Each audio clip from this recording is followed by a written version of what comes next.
ఇటీవల యంగ్ ఏజ్లో కూడా అంటే యుక్త వయస్కు వాళ్ళలో కూడా గుత్తుల్లో వాపులు వస్తూ ఉన్నాయి. ఇవి ప్రధానంగా ఏంటి అంటే సడన్ ఆన్సెట్ ఉంటుంది. మనకి ఏ రకమైనటువంటి లక్షణాలు కనిపించవు.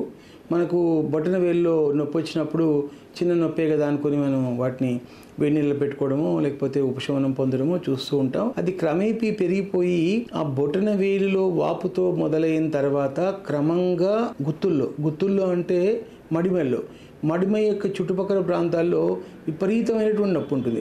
చాలా వరకు నొప్పులు ఎన్నెన్నో రకాలు ఉంటాయి. మనం పాదాల్లో నొప్పులు అంటే వెంటనే మనం ఏం చేస్తామంటే వేడి నీళ్ళలో కాళ్ళు పెట్టుకోవడము లేకపోతే కాపడాలు పెట్టడము నొప్పి బిళ్ళలు వేసుకోవడము రకరకాలైనటువంటి ఉపశమనం చేసుకోవడానికి రకరకాల ప్రత్యామ్నాయ మార్గాలను చూస్తూ ఉంటాం. అయితే కొన్ని నొప్పులు ఎలాంటివి అంటే నువ్వు వేడి నీళ్ళ కాపడం పెట్టినా ఉప్పు మూడబెట్టి కాపడం పెట్టినా రకరకాల తైలాలు మసాజ్ చేసినా అసలు ఎన్ని చేసినా కూడా పాదాల్లో ఉన్న నొప్పులు తగ్గవు. అప్పుడు కానీ మనము రకరకాల వైద్యుల దగ్గరికి వెళ్ళాలి అన్న ఆలోచనకు రాం.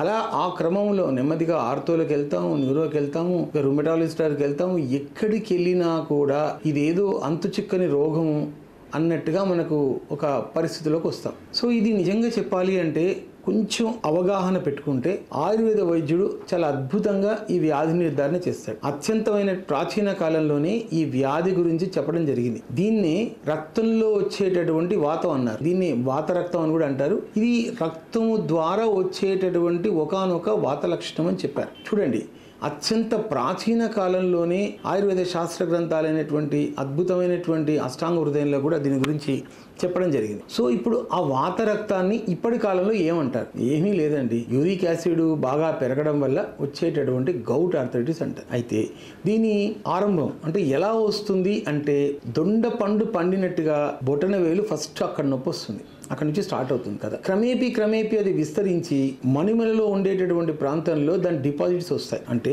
యూరిక్ యాసిడ్ రక్తంలో ఉన్న యూరిక్ యాసిడ్ అనేటటువంటిది కీళ్ళ యొక్క ప్రాబ్లంలో ప్రధానంగా ఏంటి అంటే రక్తంలో ఉన్న యూరిక్ యాసిడ్ అనేటటువంటిది కీళ్ళ యొక్క ప్రాంతాలలో డిపాజిట్స్ అవ్వడం వల్ల ఈ నొప్పులు వస్తాయి. అంటే యూరిక్ యాసిడ్స్ అనేటటువంటి క్రిస్టల్స్ లాగా మారి మనకి ఏవైనా కానీ ఇసుక రేణువులు రకరకాల షేపులో గుండ్రంగా ఉండే షేపులు కాకుండా విభిన్న షేపులలో ఉన్నప్పుడు కాళ్ళకు ఎలాగైతే కుచ్చుకుంటాయో బాగా అలాగనే ఇవి కూడా ఆ మడిమ ప్రాంతంలో ఉండడం వల్ల విపరీతంగా నొప్పిని కలగజేస్తాయి. అవి కరిగి వెళ్ళిపోనంత వరకు నొప్పి క్రమంగా వస్తూనే ఉంటుంది. సో ఇది ప్రధానంగా అర్థం చేసుకోవాలి. అయితే ఇంగ్లీష్ డాక్టరు యూరిక్ యాసిడ్ తగ్గడానికి ఒక మందు చెప్తాడు, తగ్గిపోతుంది, మనం అంతే కదా అనుకుంటాం. మళ్ళీ యథామామూలు మన ఇష్టమున్న ఆహార పదార్థాలు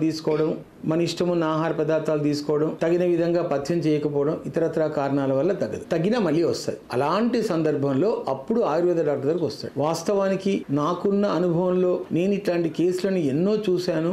ఎన్నో కేసులు అత్యంత భయంకరంగా నొప్పులతో బాధపడే వాళ్ళకు కూడా తగ్గించడం జరిగింది. అందులో ప్రధానంగా ఏంటి అంటే మనం చేసుకోవలసినవి ప్రధానమైనటువంటి అంశాలుగా ఉంటాయి. దాంట్లో ఒకటి ఏంటంటే ఆయుర్వేదం అంటే ఏదో ఆకులు అలాలు నూరేసి మందులు ఇస్తారు అన్న ఒపీనియన్తో ఉంటాం.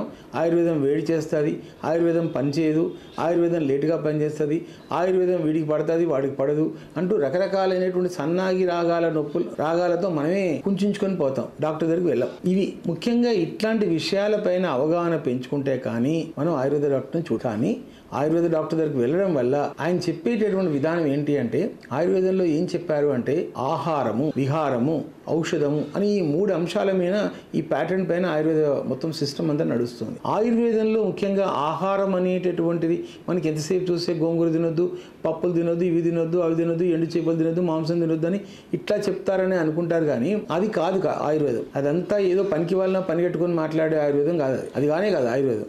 ఆయుర్వేదంలో ఆహారం అంటే వ్యక్తిని బట్టి, అవసరాన్ని బట్టి, వ్యాధి తీవ్రతను బట్టి, వివిధ కాలాలను బట్టి ఆహారాన్ని సూచన జరుగుతుంది. ఈ పలానా వస్తువు తినొద్దు అంటే అది అందరికీ కూడా ఒకే మాదిరిగా ఉండదు.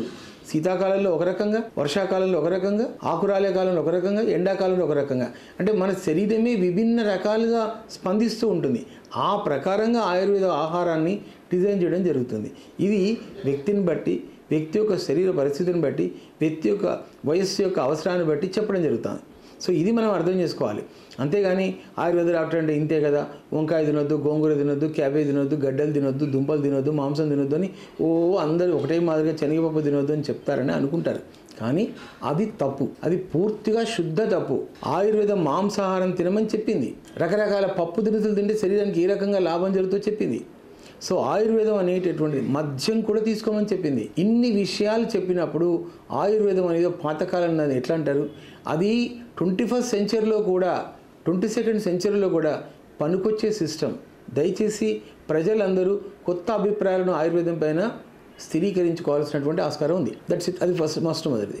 2 విహారం అంటే లైఫ్ స్టైల్ మాడిఫికేషన్స్ అనేవి very very very very important. ఇప్పుడు మీరు చూడండి, మనకి ఏదో రాహు కేతువు ఏదో మన వైపు తొంగి చూస్తుంది అనుకోండి. సో మనం వెళ్తే, బాబు నీకు దుర్దినం నడుస్తూ ఉంది, మంచి రోజులు లేవు, పలానా వస్త్రాలు కట్టుకోండి, పలానా జాతలు తీసుకోండి అని ఇట్లా మనకు అన్నీ ఒక నోటిఫికేషన్ చెప్తారు అయ్యగారు. సో అదే మాదిరిగా లైఫ్ స్టైల్లో కూడా డాక్టర్ ఏం చేస్తాడంటే, నువ్వు ఈ రకంగా ఉండాలి, ఈ రకమైన ఆహారం తీసుకోవాలి, ఇలా తీసుకుంటే మంచిది, ఈ రకంగా నడుచుకోవాలి, ఈ రకమైనటువంటి పానీయాలు తీసుకోవాలి అని ఆయుర్వేదం చెప్తుంది. అంత మాత్రాన తప్పైన ఎట్లా అంటారు చెప్పండి. ఈరోజు లేటెస్ట్ సోకాల్డ్ జెనెటిక్ మెడిసిన్ అని వచ్చింది. జెనెటిక్ మెడిసిన్ అంటే ఏంటి, నీ జీన్ స్ట్రక్చర్ ఏంటి, నీ శరీర తత్వం ఏంటి, నీ తత్వం ఎట్లా నడుస్తూ ఉంది, ఏ ప్యాటర్న్ మీద నడుస్తుంది, దానికి అనుగుణమైనటువంటి వైద్య విధానాన్ని చేసేదాన్ని అప్డేట్ మెడిసిన్ అని అంటున్నారు. అంటే పర్సనలైజ్డ్ ట్రీట్మెంట్ అంటున్నారు. What is personalized treatment? Is nothing but life style. మన జీవన విధానాన్ని మలుచుకునే విధానాన్ని బట్టి మన శరీరం నడుచుకుంటుంది. అంటే ఈ రోగాన్ని బట్టి ఎట్లా నడుచుకోవాలి అనే విషయాన్ని కూడా ఆయుర్వేదం సూచిస్తుంది. ఔషధం అనే థర్డ్ పార్ట్ అన్నట్టు. అందుకని ఆయుర్వేదం డాక్టర్ దగ్గరికి వెళ్ళాలని ఎందుకు అంటారు అంటే ఇందువల్లనే అంటారు. నేను ఇంట్లో రోజు సినిమా ఏముందండి, సినిమా కథలన్నీ ఏం కథలన్నీ, మహాభారతం, రామాయణం, పురాణాలు, ఇవి తప్ప భారతదేశంలో వీటిని ఇన్స్పిరేషన్ తీసుకొని సినిమా కథలు రాస్తున్నారు. కాబట్టి మనకు కూడా ఏంటి అంటే చికిత్స అంటే మరి ఇంట్లో కూర్చొని సినిమా చూడవచ్చు కదా, మరి సినిమాకి ఎందుకు వెళ్తున్నాం? పుష్పాలో మనకు తెలియని స్టోరీ ఏముంది, మనకు తెలియని విజయవంతమైన కథ ఏముంది అక్కడ, మనకంతా తెలుసు. కానీ నరేషన్ పార్ట్ని చూడడం కోసం మనం వెళ్తున్నాం. అదే చికిత్స నరేషన్ పార్ట్ అంటే. సో చికిత్స అనేటటువంటి డాక్టర్ దగ్గరికి వెళ్తేనే టైలర్ మేడ్ చేస్తాడు, చెప్తాడు, ఎక్స్ప్లెయిన్ చేస్తాడు, ఇన్స్పైర్ చేస్తాడు, ఈ రోగం తగ్గుతుందని ఒక నమ్మకాన్ని కలిగేస్తాడు. అందుకని ఆయుర్వేదం డాక్టర్ దగ్గరికి చికిత్స కోసం వెళ్ళాలి. చికిత్స చాలా అద్భుతంగా ఉంటుంది. ఒకసారి ఆయుర్వేద డాక్టర్ దగ్గరికి వెళ్ళి వాతరక్తం తగ్గుతుంది, తగ్గిన తర్వాత అని చెప్పే జాగ్రత్తలు కనుక పాటించినట్లయితే ఖచ్చితంగా వాతరక్తం అనబడే యూరిక్ యాసిడ్ లెవెల్స్ వల్ల వచ్చిన గౌట్ ఆర్థరైటిస్ అద్భుతంగా తగ్గుతుంది. సో కాబట్టి ఇందులో ప్రధానంగా ఏంటి అంటే ముఖ్యంగా గుర్తుపెట్టుకుంది, పుల్లని పదార్థాలు కానీ, రెడ్ మీట్ కానీ, మాంసాన్ని ఎక్కువ తీసుకోవడం కానీ ఇట్లాంటివన్నీ తగ్గించుకున్నట్లయితే యూరిక్ యాసిడ్ నిల్వలని గుట్టలుగా రక్తంలో ఉన్నది టపీమని తగ్గిపోతాయి. ఆయుర్వేదంలో అద్భుతమైన చికిత్సా విధానం ఉంది.